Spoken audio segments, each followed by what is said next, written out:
முதலமைச்சராக விஜய் நேற்று பதவியேற்ற நிலையில் இன்று முன்னாள் முதலமைச்சர் மு.க.ஸ்டாலினை இன்னும் சற்று நேரத்தில் சந்திக்க இருக்கிறார். மரியாதை நிமித்தமாக மு.க.ஸ்டாலினை முதலமைச்சர் ஜோசப் விஜய் சந்திக்க உள்ளதாக தகவல் வெளியாகியிருக்கிறது. சென்னை ஆழ்வார்பேட்டையில் உள்ள மு.க.ஸ்டாலின் அவர்களின் இல்லத்தில் சென்று விஜய் சந்திக்க இருக்கிறார். இது தொடர்பான கூடுதல் விவரங்களோடு தலைமை செய்தியாளர் எழிலரசன் இணைகிறார். அவரிடம் கேட்கலாம். வணக்கம் எழிலரசன், இன்னும் சற்று நேரத்தில் விஜய் அவர்கள் முன்னாள் முதலமைச்சரை சந்திக்க இருக்கிறார். தொடர்பான விவரங்களை வழங்கலாம். தமிழக முதலமைச்சராக பதவியேற்றிருக்கிற ஜோசப் விஜய் அவர்கள் தனது அதிகாரப்பூர்வமாக தலைமைச் செயலகத்துல நேற்று சென்று முதல்வர் இருக்கையில அமர்ந்து தமிழக அரசினுடைய முக்கிய கோப்புகளை அவர் பார்வையிட்டார். பல முக்கிய கோப்புகள்ல அவர் கையொப்பமிட்டார். இந்த நிலைமையில இன்று தமிழக சட்டமன்றம் கூடியது. அதுல யாரெல்லாம் எம்எல்ஏக்களாக சட்டமன்ற உறுப்பினர்களாக தேர்வு செய்யப்பட்டார்களோ அவர்கள் எல்லாம் முறையாக பதவி பிரமாணம் எடுத்துக்கொண்டார்கள். கிட்டத்தட்ட 234 சட்டமன்ற உறுப்பினர்களும் இன்று அவையில வந்து தங்களது பதவி பிரமாணத்தை எடுத்துக்கொண்டார்கள்.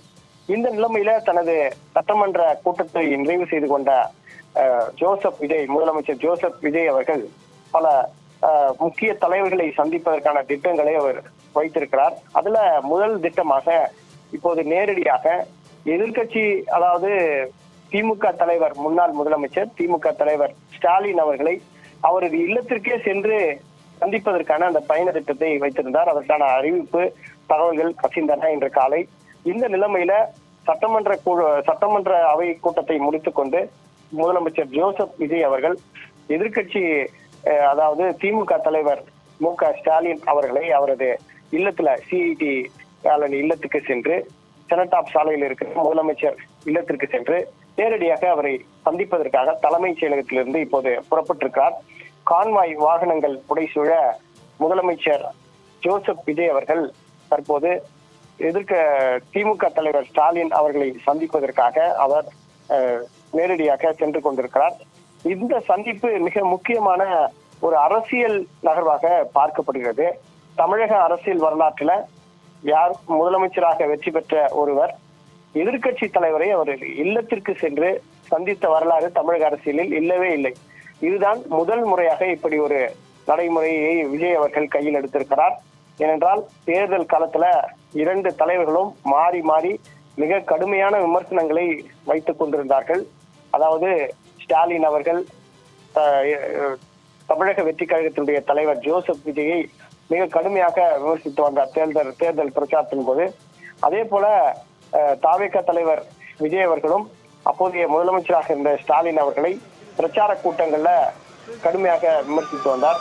இந்த விமர்சனங்கள் 2 தரப்பிலேயுமே அங்க இருக்கிற தொண்டர்கள் மத்தியில அனலை ஏற்படுத்தியது. எங்கள் தலைவரை இவ்வளவு மோசமாக விமர்சிக்கலாமா என்று தாவேக தொண்டர்களும் அதே போல திமுக தொண்டர்களும் மாறி மாறி ஒரு கொதிநிலையில் இருந்து கொண்டிருந்தார்கள். இந்த நிலையில சட்டமன்ற தேர்தலுக்கான தேர்தல் முடிவு வெளியாகி அதுல அதி தனிப்பெரும் கட்சியாக தாவேக உருவெடுத்தது. 108 இடங்களை கைப்பற்றி பிறகு கம்யூனிஸ்ட், விடுதலை சிறுத்தைகள், காங்கிரஸ் போன்ற கட்சிகளுடைய எம்எல்ஏ கூட ஆதரவோடு ஆட்சியையும் அமைத்திருக்கிறது. அது மட்டுமல்லாமல் ஆளுநர் பதவி பிரமாணம் செய்து வைத்து நேற்று அவர் தலைமைச் செயலகத்துக்கு வந்து அதிகாரப்பூர்வமாக பூர்வாங்க பணிகளை அவர் தொடங்கிவிட்டார். இன்று சட்டமன்றம் கூடியிருக்கிறது. அதே போல நாளை சட்டமன்றம் கூடி அவர் தனிப்பெரும்பான்மை, தனக்கு இருக்கிற அந்த பெரும்பான்மையை அவர் நிரூபிக்க இருக்கிறார். ஃப்ளோர் டெஸ்டிங் என்பது நடைபெற இருக்கிறது. அந்த ஃப்ளோர் டெஸ்டிங்ல விஜய் அவர்கள் வெற்றி பெற்றால் மட்டுமே அவர் முதலமைச்சராக தொடர்வதற்கு வாய்ப்பு இருக்கிறது. அப்படிப்பட்ட ஒரு முக்கியமான தருணமாக இந்த தருணம் வந்து இருந்து கொண்டிருக்கிற நிலைமையில இப்போது திமுக தலைவர் முன்னாள் முதலமைச்சர் ஸ்டாலின் அவர்களை ஜோசப் விஜய், தமிழக முதலமைச்சர் ஜோசப் விஜய் அவரது இல்லத்திற்கே சென்று சந்திக்க இருப்பது மிக முக்கியத்துவம் வாய்ந்த ஒரு அரசியல் நகர்வாக பார்க்கப்படுகிறது. நாளைக்கு ஃப்ளோர் டெஸ்டிங் இருக்கிறது. சட்டமன்றத்துல எத்தனை சட்டமன்ற உறுப்பினர்கள் விஜய் அவர்களுக்கு ஆதரவாக இருக்க போகிறார்கள், அது மட்டுமல்ல தனக்கு தனிப்பெரும்பான்மை சட்டமன்ற உறுப்பினருடைய ஆதரவு இருக்கிறது, அதனால் என்னை ஆட்சி அமைக்க வேண்டும் என ஜோசப் விஜய் அவர்கள் ஆளுநர் அவர்களை உரிமை கோரியதனுடைய அடிப்படையில அந்த பதவியேற்பு நடந்தது. இந்த நிலைமையில விஜய் அவர்கள் நேரடியாக திமுக தலைவர் முன்னாள் முதலமைச்சர் ஸ்டாலின் அவர்களுடைய இல்லத்திற்கு நேரடியாக சென்று ஸ்டாலின் அவர்களுக்கு பொன்னாடை போர்த்தி அவரை மரியாதை செய்திருக்கிற அந்த காட்சிகளை நாம் திரையில் பார்க்க முடிகிறது. சென்னை ஆழ்வார்பேட்டை இல்லத்துல திமுக தலைவர் மு.க.ஸ்டாலின் அவர்களை முதலமைச்சர் விஜய் அவர்கள் நேரடியாக சந்தித்து மரியாதை செய்து கொண்டிருக்கிறார். இது மிக முக்கியமான ஒரு நெகிழ்ச்சியான காட்சியாக நமக்கு பார்க்க முடிகிறது. அவருடன் எதிர்க்கட்சி தலைவர் முன்னாள் துணை முதலமைச்சர் உதயநிதி ஸ்டாலின் இருக்கிறார். அதே போல இந்த சந்திப்பில தாவேகாவினுடைய பொதுச் செயலாளரும் அது மட்டுமல்ல இப்போது அமைச்சராக பொறுப்பேற்றுக் கொண்டிருக்கிற புசி ஆனந்தும் அவருடன் இருக்கிற அந்த காட்சிகளை நம்மால் திரையில் பார்க்க முடிகிறது. தமிழக அரசியல் வரலாற்றில இல்லாத ஒரு நிகழ்வாக ஒரு மரபாக இது பார்க்கப்படுகிறது. முதலமைச்சராக வெற்றி பெற்றவர் முதல் முறையாக எதிர்க்கட்சி அந்தஸ்தில் இருக்கிற திமுக தலைவரை சென்று அவர் நேரடியாக சந்தித்திருக்கிறார். ஸ்டாலின் அவர்கள் எதிர்க்கட்சி தலைவர் என்ற அந்தஸ்து இல்லை என்றாலும் கூட அவர் மிக முக்கிய மூத்த தலைவராக தமிழக அரசியல பார்க்கப்படுகிற நிலைமையில் முதலமைச்சராக பொறுப்பேற்றிருக்கிற பதவியேற்றிருக்கிற ஜோசப் விஜய் அவர்கள் நேரடியாக அவர் இல்லத்திற்கே சென்று அவரை மரியாதை செய்திருப்பது மிக முக்கியமான அரசியல் நாகரிகமாக கருதப்படுகிறது. தமிழக அரசியல் வரலாற்றில் இதுவரை இல்லாத ஒரு நிகழ்வாக இது பார்க்கப்படுகிறது. தனது ஆழ்வார்பேட்டை இல்லத்திற்கு வந்திருந்த முதலமைச்சர் ஜோசப் விஜய் அவர்களை ஸ்டாலின் அவர்கள் நேரடியாக வாயில் வரை வந்து அவரது கரங்களை பிடித்து உள்ளே அழைத்து அவரை வரவேற்ற அந்த காட்சிகளை நாம் திரையில் பார்த்து கொண்டிருக்கிறோம். இப்படியாக ஒரு நெகிழ்ச்சியான ஒரு சந்திப்பாக இது மாறி இருக்கிறது. தாவேகா தொண்டர்களும் திமுக தொண்டர்களும் மாறி மாறி இதுவரை களத்துல தேர்தல் பிரச்சாரத்துல கொதிநிலையில் இருந்த நிலைமையில் இந்த இரு தலைவர்களுடைய சந்திப்பு உண்மையிலேயே ஒரு நெகிழ்ச்சியான சூழலை ஏற்படுத்தி இருக்கிறது என்றுதான் நாம் எடுத்துக்கொள்ள வேண்டும். இந்த நிலையில நாளை சட்டமன்றத்துல ஃப்ளோர் டெஸ்டிங் நடக்க இருக்கிற நிலைமையில நிச்சயம் சட்டமன்ற உறுப்பினர்களுடைய ஆதரவு தேவை இருக்கிறது. இந்த சூழ்நிலையில விஜய் அவர்கள் நேர்த்தியாக மூத்த தலைவர்களை அரசியல் கட்சியில அரசியல் தாண்டி அரசியல் விமர்சனங்களை கடந்து தமிழக அரசியல்ல தமிழக மக்களுக்காக பல்வேறு உரிமைகளுக்காக குரல் கொடுத்து வந்த தலைவர்கள் என்ற அடிப்படையில திமுக தலைவர் ஸ்டாலின் மற்றும் இதற்கு அடுத்ததாக மதிமுக பொதுச் செயலாளர் வைகோ அவர்களையும் நேரடியாக அவரது இல்லத்துல சந்தித்து மரியாதை நிமித்தமாக சந்திக்க இருக்கிறார் என்ற தகவலும் வந்திருக்கிறது. இப்படியாக விஜய் அவர்கள் முன்னெடுத்து வருகிற ஒவ்வொரு நகர்களும் அவர் மிகவும் மெச்சூர் பாலிடிக்ஸ் செய்கிற ஒரு தலைவராக இருக்கிறார் என்பதை பறைசாற்றுவதாக இருக்கிறது.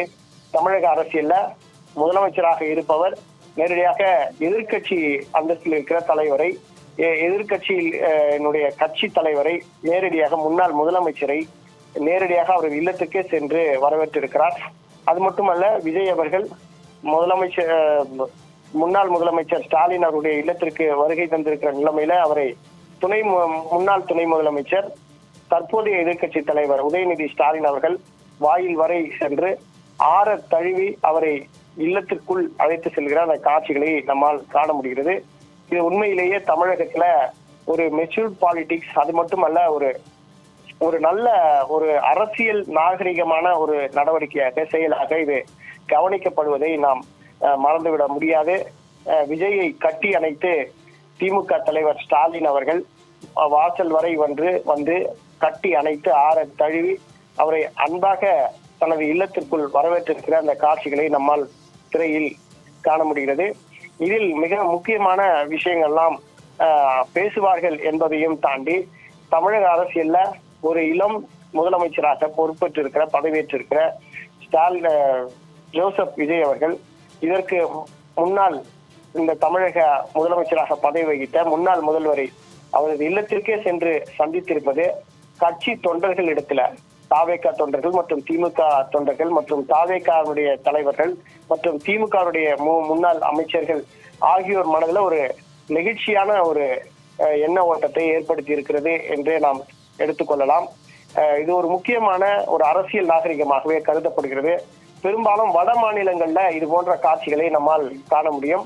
ஒருவர் அரசியல் களத்துல வெற்றி பெற்றாலும் தோல்வி அடைந்தாலும் வெற்றி பெற்றவர்கள் நேரடியாக தோல்வி அடைந்தவரை சந்தித்து அவருக்கு ஆறுதல் செலுத்துவதும், ஆறுதல் தெரிவிப்பதும், அது மட்டுமல்ல தோல்வி அடைந்தவர்கள் வெற்றி பெற்றவர்களை சென்று சந்தித்து அவருக்கு வாழ்த்து தெரிவிப்பது போன்ற அரசியல் கலாச்சாரம் என்பது வட மாநிலங்கள்ல பெருமளவுல இருக்கும்.